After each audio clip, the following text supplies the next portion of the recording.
Winter of 1974 in Chicago, a can of tuna, costing about 39 to 45 cents, still sat on the kitchen shelf in many working-class apartments. The door closed behind the man who had just finished his afternoon shift. He stood still for a few moments on the rug by the door, letting the laughter from all in the family drift from the television in the living room make its way into the small kitchen. His brown coat was placed over the back of a chair. The cold still clung to his shoes as he stepped across the vinyl floor, worn smooth in the corners where people walked most often. The only yellow light cast its glow over the Formica tabletop, marked with faint scratches from years of setting down pots and sliding plates across it. A can of food in the cupboard. Dinner still had to be finished before the late-night television program began. The refrigerator door opened and closed again very quickly. Inside were a few slices of Wonder Bread carefully secured with a twist tie, half a box of Saltine crackers that had softened around the edges, a jar of mayonnaise that was nearly empty, and a can of Folgers coffee standing beside a few loose coins. The man opened the kitchen cabinet above the sink. The cans lightly tapped against one another before one can of tuna was lifted down. His fingers brushed across the paper label, worn at the corner, as though they already knew every word from so many evenings before. The can opener turned steadily in one smooth circle after another. The metal lid popped open with a familiar click. A small skillet began to warm on the electric stove, while the scent of warming metal blended with the aroma of bread that had just popped out of the toaster. If kitchens like these still bring back something in your memory, stay a little longer. Stories behind the cans of Campbell's soup, the slices of white bread, the half-finished boxes of crackers, and the dinners prepared for one person are still waiting behind the door of that old kitchen cupboard. Every meal preserves an ordinary piece of America, where working people, older adults, and those living alone ended a long day with whatever was always waiting on the kitchen shelf. Tonight there will be a dinner costing only about 25 cents, a meal that never even required turning on the stove, yet still kept many apartment windows glowing for another evening. A plate of canned corned beef, whose flavor instantly brings back memories of an old kitchen. And the final dish, the sound of a spoon touching a ceramic bowl, was enough to carry many people back to an evening more than half a century ago. Those meals were never created to appear on holiday tables. They grew out of cramped kitchens, beside electric bills held beneath magnets on refrigerator doors, among the coins left over after the work week, and within the short stretch of time before the late-night television program began. Tonight, the door of that old kitchen cupboard opens once again. Inside are still canned foods, white bread, eggs, American cheese, a few packets of soup, and the dinners that carried people through an era when life quickly, frugally, and quietly. 20 old dinners begin with the very first dish. The canned foods that savored dinner when people no longer had the energy to cook. 1971, in an apartment near the factory district on the south side of Chicago, the sound of a can lid popping open often came before the sound of a hot skillet. The man who had just finished his shift set his empty lunch pail in the sink, his hand still carrying the smell of machine oil. He opened the cupboard, looked over the cans lined up side by side, and chose the one that required the least time standing at the stove. Some evenings, the kitchen cupboard was opened in search of a meal that demanded less effort than the rest of the day had already taken. Dish number 20 is creamed tuna on toast. One can of tuna, costing about 39 to 45 cents, was opened with a dull can opener. A fork flaked the tuna into small pieces, while 2 slices of white bread sat in the toaster. Butter melted in the bottom of the skillet, flour was stirred in, and milk was poured slowly until the white sauce began to thicken. The tuna was added, heated through, and spooned over the toast. The entire meal cost about 65 to 80 cents and took around 10 minutes. The center of each slice softened beneath the sauce, while the edges remained crisp when touched by the knife. Sometimes a hot meal was enough to make the room feel a little less cold. Dish number 19 is canned sardines with crackers and mustard. In 1973, 1 can of sardines usually cost 29 to 35 cents. The person eating pulled back the lid, placed the sardines onto saltine crackers, and squeezed a streak of yellow mustard over the top. The entire plate cost only about 45 to 60 cents. The blue glow of the television filled the room, while the kitchen itself remained dark. The plate was carried straight to the chair. Some evenings, even turning on the stove demanded more energy than remained.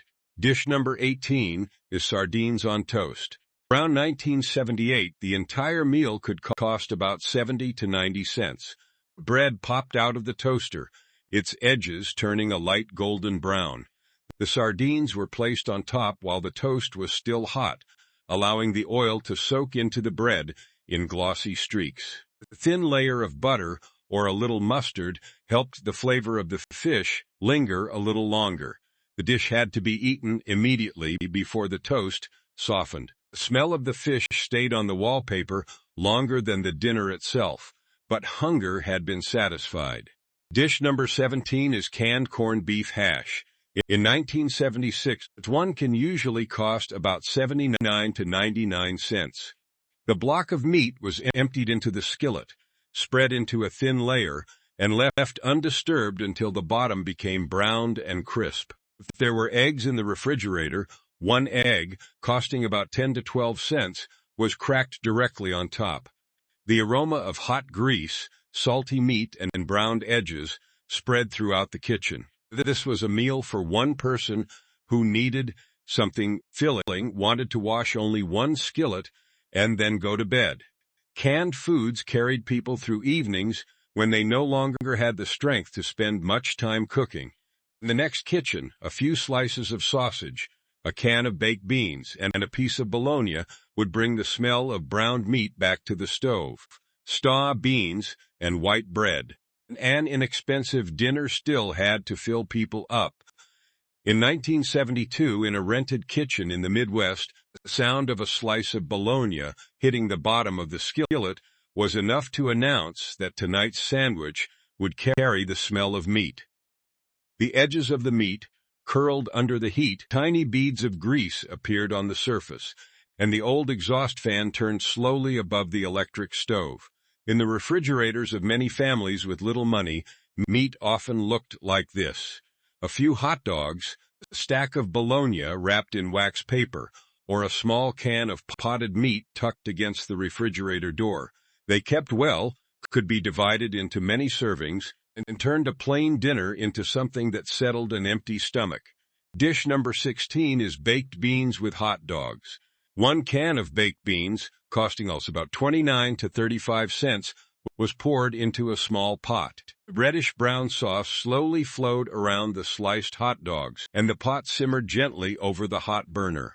Around 1972, this meal usually cost about 75 cents to $1.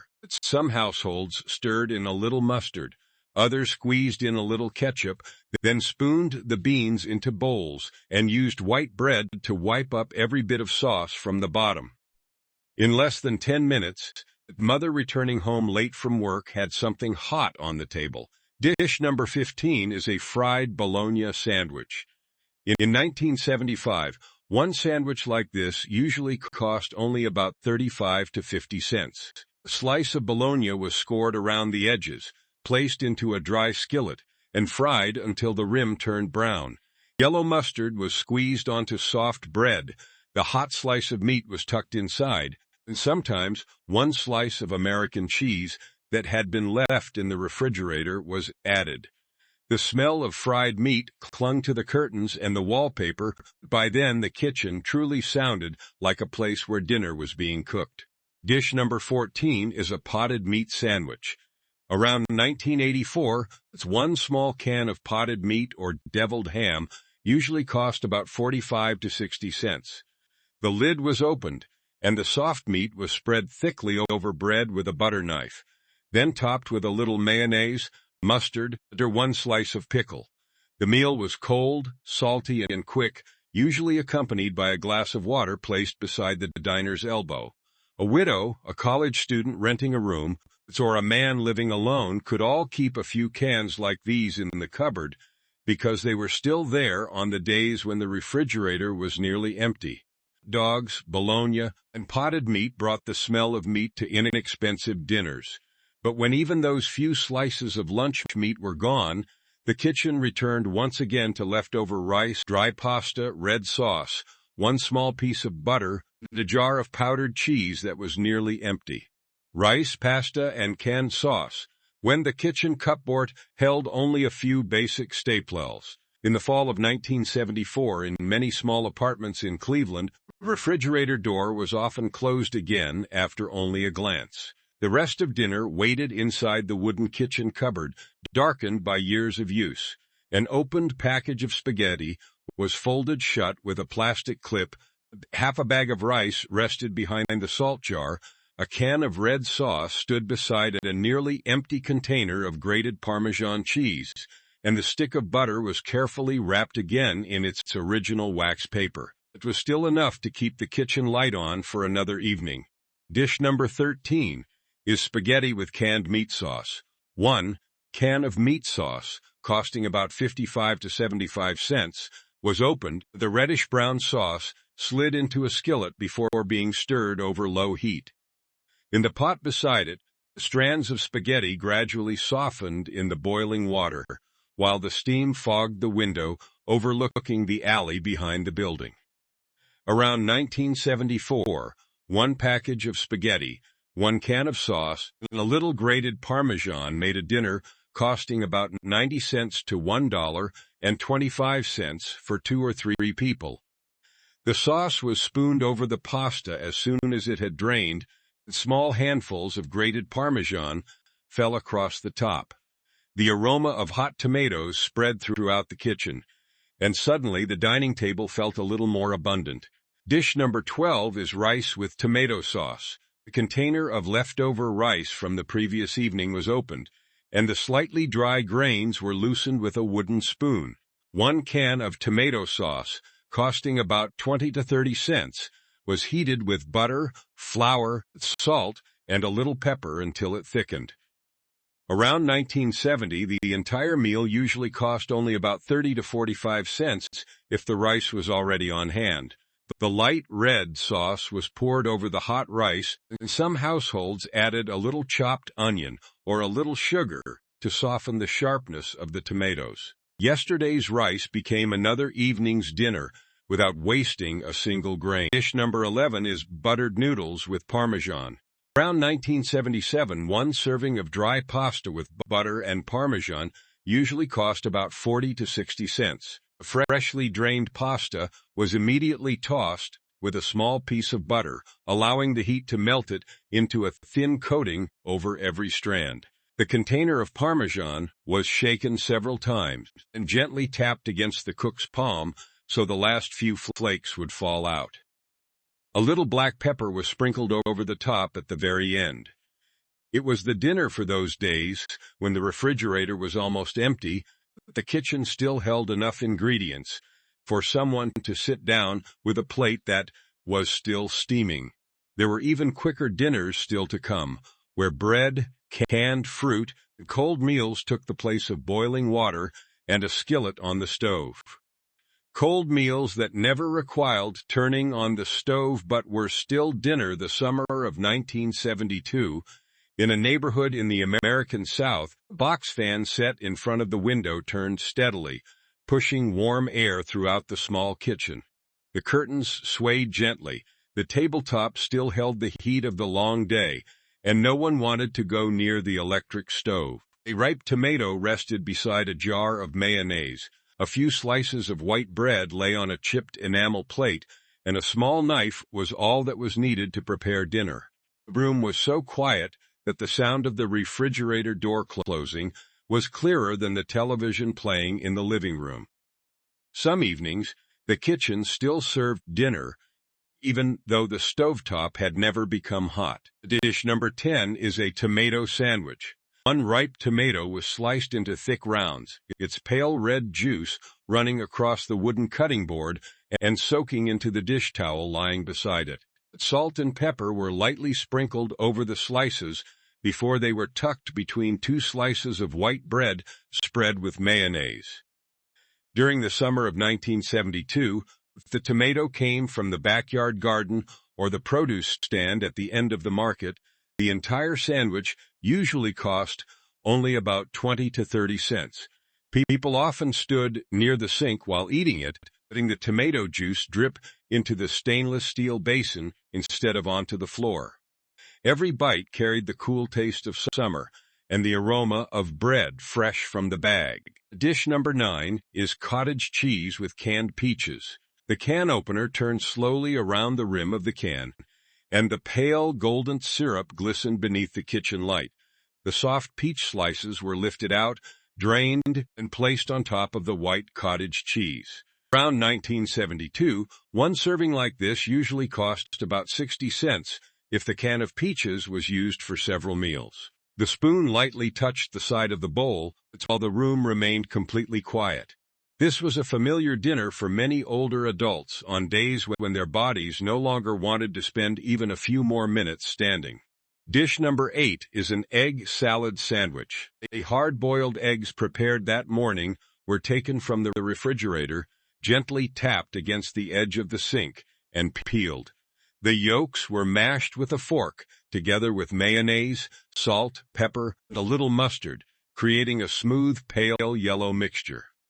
Around 1976, the entire sandwich usually cost only about 35 to 55 cents. The egg salad was spread onto white bread, cut in half, placed on a paper plate beside a glass of iced tea covered with condensation. Dinner had been prepared many hours earlier, so that, by the time the sun went down, all that remained was to open the refrigerator and sit down. Ahead were still more meals that called for steam rising from a small pot, where a few eggs, one slice of American cheese, and a little canned vegetables would once again bring the kitchen back to its familiar warmth. EGS, cheese and canned vegetables, when a quick dinner still had to feel like a proper meal. In 1975, in an apartment complex in Milwaukee, the smell of butter melting in a small skillet often appeared before dinner had even taken shape. The sound of eggs being beaten in a ceramic bowl echoed softly. The metal spoon tapped steadily and gently against the side of the bowl. The yellow light fell across the tabletop. The dish towel still hung from the oven handle. The window was covered with a thin layer of steam from a kitchen where the stove had been lit once again. After the cold meals of summer, warmth from the small skillet was enough to make the room feel like a place where someone had taken care in preparing dinner. Dish number 7 is a cheese omelet with canned vegetables. One can of mixed vegetables was opened, and the liquid was poured through a small strainer so the peas and carrots could drain.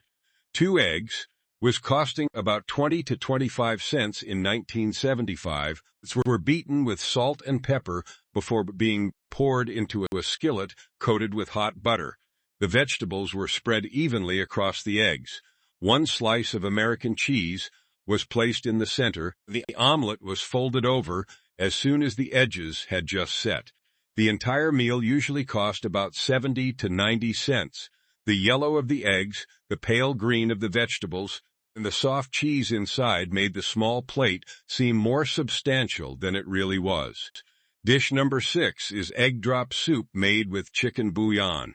Around 1983, 1 chicken bouillon cube cost only about 5 to 8 cents.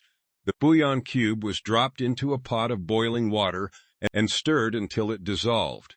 Then 1 beaten egg was poured in a thin stream. Soft ribbons of egg floated through the pale golden broth.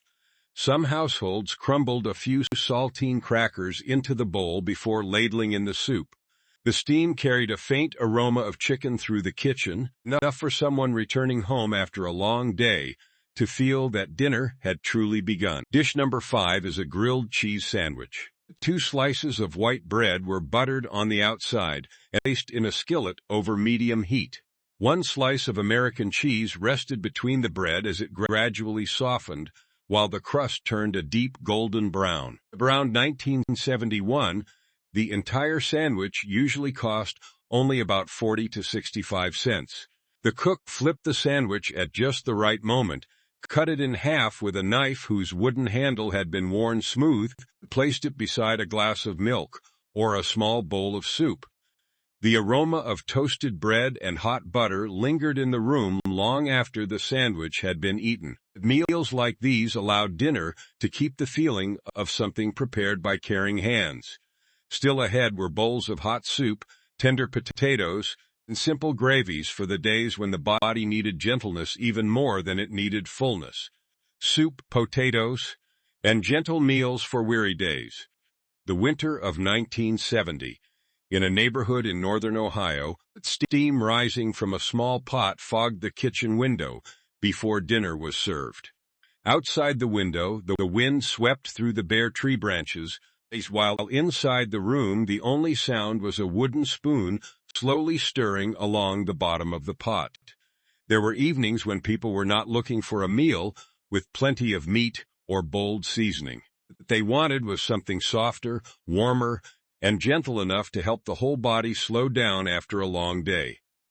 Dish number 4 is Campbell's tomato soup with crackers. The familiar red and white can was taken from the corner of the cupboard, opened, and the thick, dark red soup was poured into a small enamel pot. A little water or milk was added and stirred until the surface of the soup began to quiver gently, and the rising steam fogged the kitchen window.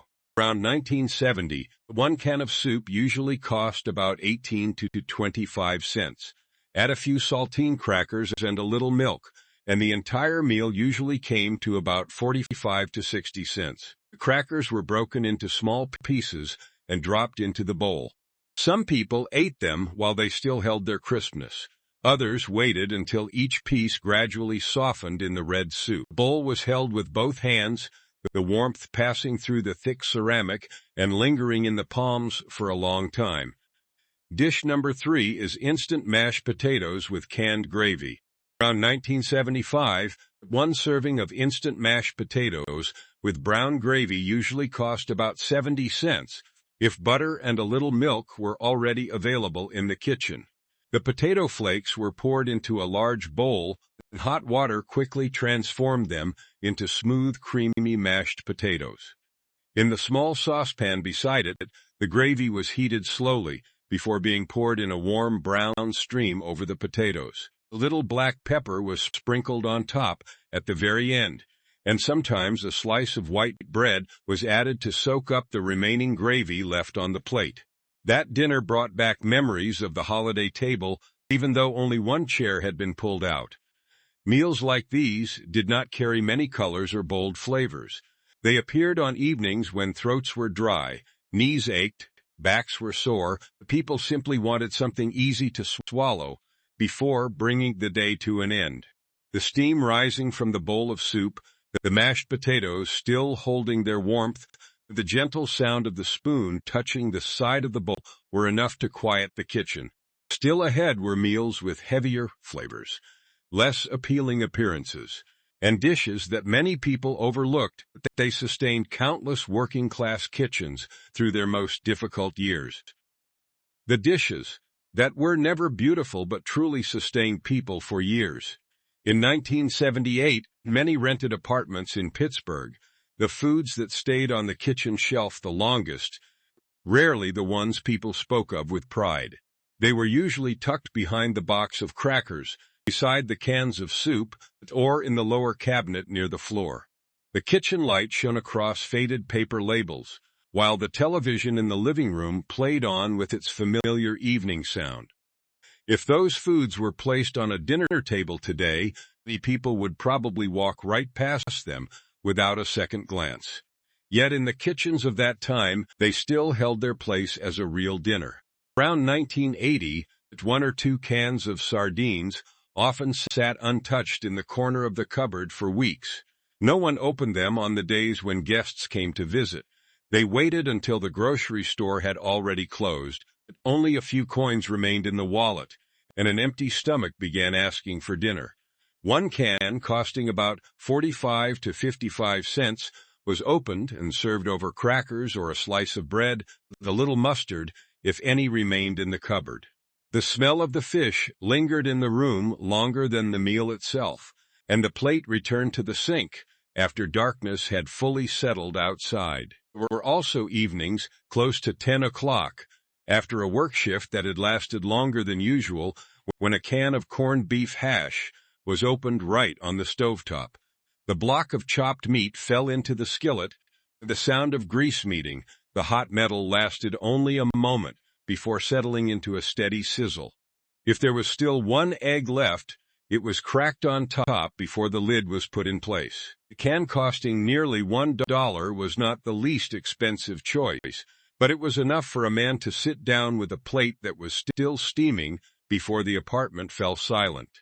In many other homes, the edges of a slice of bologna curling upward in the skillet were the sign that the children had returned home after school. The smell of frying meat drifted through the narrow hallway. Yellow mustard was squeezed onto white bread, and the sandwich was carried away by hands still dusty from the playground. Many years later, that meal would be called by many unflattering names. The memory of the kitchen, filled with the sound of the hot skillet, remained. An elderly woman living alone slowly opened the refrigerator door, took out a bowl of cottage cheese and the remaining canned peaches from the day before. The peach slices were placed on top of the cottage cheese, the small spoon stirred gently, then came to rest. That dinner required very little effort, yet it still allowed her to care for herself for one more day. Sometimes the meal that remains in a person's memory the longest is not remembered because of its flavor. It remains because it was always there at the very moment when everything else in the kitchen had begun to run out. Then, as the years passed, those cans gradually moved farther back on the store shelves, making room for new meals and a different pace of life. Why these dinners gradually disappeared from the modern kitchen? By the end of 1998, in many supermarkets across the American Midwest, the sound of freezer doors opening had become more common than the sound of can lids being opened in the family kitchen. Frozen pizzas sat beside trays of TV dinners. Bags of frozen vegetables filled the freezer cases. Microwave ovens signaled with a short beep instead of the familiar sound of the small skillet that had once echoed through the kitchen every evening. Cans of sardines, Campbell's soup, and boxes of saltine crackers remained on the shelves, but they had gradually been pushed into corners where fewer shoppers stopped. By then, grocery shoppers had far more choices than before. A cup of instant noodles, a tray of frozen chicken nuggets, a jar of pasta sauce, or a packaged salad could all become dinner within just a few minutes. Meals that had once been common, such as sardines with crackers, potted meat spread on bread, rice with tomato sauce, or a bowl of egg drop soup made from chicken bouillon, began to appear less and less often on the dinner table.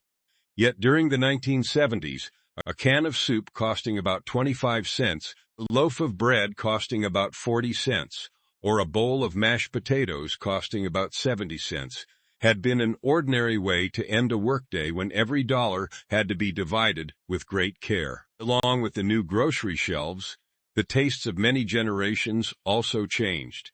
Sardines came to be seen as too strong-smelling, bologna was less often placed in the skillet, canned meats gave way to fresher products, and white bread gradually yielded to multi-grain loaves. Even so, memory has always kept its own way of holding on. The sound of a can lid popping open can still carry someone back to an old dining table. The smell of mayonnaise on a slice of bread can still bring back a summer afternoon from many decades ago. The familiar red and white can of soup on the grocery shelf is still enough to remind someone of a kitchen lit by a yellow light, and the hands that once stirred a pot of soup ever so slowly. Dinner for one also quietly changed its form. Take-out containers, paper bags from fast food restaurants, and meals delivered to the front door became increasingly common. They saved time, required very little cleanup, left almost no lingering smell in the apartment. At the same time, the sound of toast popping out of the toaster, the spoon stirring a small pot, and the feeling of preparing a simple dinner for oneself gradually became less common as well. Some meals disappeared from the menu long ago, yet they remain in the memory of the kitchen, where someone once sat down after a long day, knowing that even a modest dinner was enough to bring another day to a close. 20 meals that were more than just dinner, they were how people made it through each day. On a winter night in 1980, in a small apartment in Chicago, a late-night program playing on the color television had been turned down until it was just loud enough to hear. The small skillet had been washed clean and left to dry at an angle beside the sink, with a single drop of water still clinging to the end of its handle. On the formica table, a few saltine cracker crumbs remained, the butter knife still carried a thin layer of mayonnaise, and the ceramic plate held a streak of dried tomato sauce along its edge. Beneath the trash, the empty tuna can rested beside the soup can that had just been used. The kitchen was much quieter than it had been when the door first opened earlier that evening. The man stood for a few more seconds before reaching over to switch off the light above the sink. The next morning, he would leave the apartment again while the air was still cold. Tomorrow night, that kitchen cupboard would very likely be opened once more. It might be a slice of toast covered with creamed tuna, a bowl of hot red tomato soup, a plate of buttered pasta still fragrant with Parmesan, a few slices of hot dog in a pot of baked beans, or a grilled cheese sandwich fresh from the skillet. Every meal would be prepared from whatever was always waiting in the kitchen, and from whatever strength remained after a day's work. Looking back at those dinners, what remains is not the method of stirring the white sauce, or the exact moment to flip a slice of bologna in the skillet. What remains is the image of white bread soaked with tomato sauce, a bowl of mashed potatoes covered with brown gravy, a can of corned beef hash opened late at night, a can of sardines sitting quietly in the corner of the cupboard, and a bowl of cottage cheese with a few slices of peaches prepared for an elderly person who no longer wished to stand beside the stove for very long. Those meals never tried to become dishes that impressed anyone. They simply carried out the quiet work of dinner, using the least amount of money, the shortest amount of time, and whatever remained in the kitchen. Do not be too quick to dismiss those inexpensive meals. Countless families grew up with white bread, American cheese, and a few slices of browned bologna. Countless factory workers ended their shifts with a steaming can of corned beef hash. Countless people living alone made it through winter evenings with a hot bowl of Campbell's soup or a few sardines resting on crackers. The memory of an era is not found in the price of the meal. It is found in the feeling of still having a place to sit down when the long day has finally come to an end. Of these 20 meals, which one reminds you most of an old kitchen? Perhaps it is the tomato sandwich of summertime, the grilled cheese sandwich eaten in front of the television, the familiar bowl of red soup, or the plate of mashed potatoes covered with brown gravy. Leave a comment, because what seems ordinary to one person may well be the treasured memory of an entirely different generation. If you enjoy old food stories like these, follow the channel so we can continue reopening many kitchens that have fallen silent for decades. The lights in the apartment have been turned off. Yet, somewhere in the memories of so many people, the sound of a can lid popping open, the butter melting in the skillet, and the toast springing from the toaster can still be heard ever so softly, enough to remind us that there was once a time when people quietly made it through each day with simple dinners just like these.